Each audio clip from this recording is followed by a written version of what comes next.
तो का हाल बा भाई लोग। आप लोग तो जानते हवा कि इसमें भोजपुरी इंडस्ट्री में सबसे बड़ा अगर क्यों ट्रेंडिंग स्टार मानल जाला तो वहीं खेसारी लाल यादव।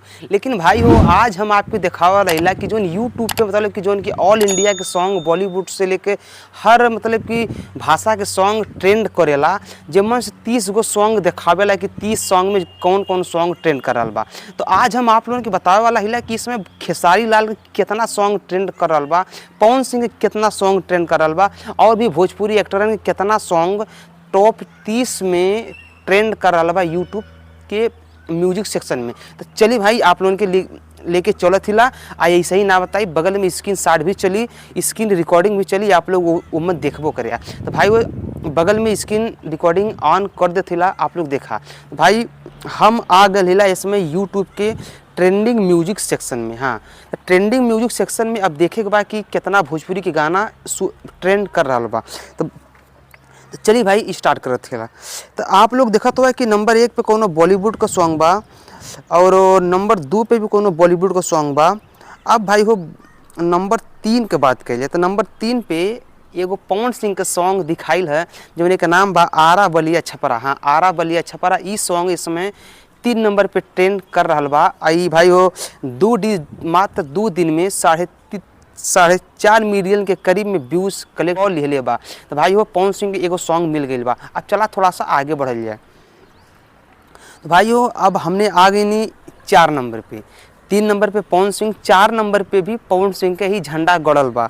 सॉन्ग का नाम बा चांपा धन हो। अभी 12-13 दिन पहले ही रिलीज भइल बा और 12-13 दिन में 11 मिलियन व्यूज़ ई कलेक्ट कर लिहले बा। चांपा धन हो भैया हो 4 मतलब कि म्यूजिक सेक्शन के 4 सॉन्ग में 2 गो सॉन्ग भोजपुरी के बाद 2 गो सॉन्ग बॉलीवुड के बाद। अब चला थोड़ा सा नीचे चल जाए, अब देखल जाए कि अपन झंडा गड़ले बा। हमारे ट्रेंडिंग स्टार खेसारी लाल के कहाँ हम।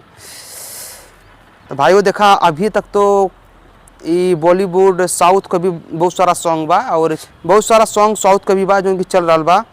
ओहो मिल गल एगो सॉन्ग भाई वो मिलल है, ये करीब 15-16 नंबर पे ट्रेंड कर रहा भोजपुरी के, जेके भैया हो भोजपुरी के जूनियर ट्रेंडिंग स्टार भी कहल जाला, जेका नाम बा नील कमल सिंह, सैड सॉन्ग के बादशाह।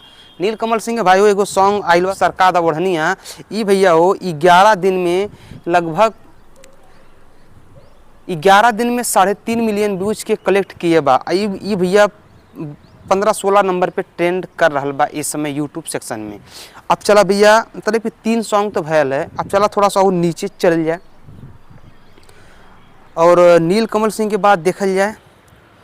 तो नील कमल सिंह भाई अभी तो क्यों दिखात ना। हाँ, एक लोग मिलने और भैया हो ई देखा मिल गई ना आपके अरविंद अकेला उर्फ कल्लू जी। अरविंद कल्लू जी के एगो सॉन्ग आइल बा जेका नाम बा कमी माल के बा। हाँ, कमी माल के बा। अब भाई वो 2 दिन में ही 1,81,000 व्यूज कलेक्ट किए हुए हैं और यो भैया ट्रेंडिंग में तो सॉन्ग आ गई बा। उसे विशेष चर्चा में तो ना लेकिन ट्रेंड में आ गई बा।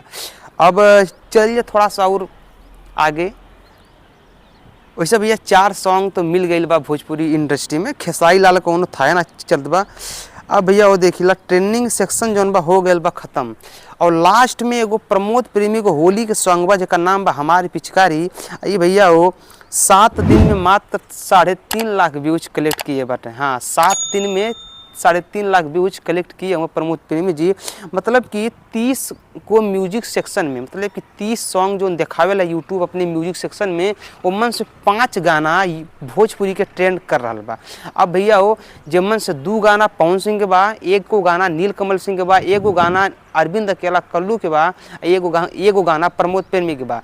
और तुम्हारे जो super duper trending star Khesari Lal हो उनकर भैया एको सॉन्ग ऐसा ना हो जो उनकी ट्रेंडिंग लिस्ट में हो।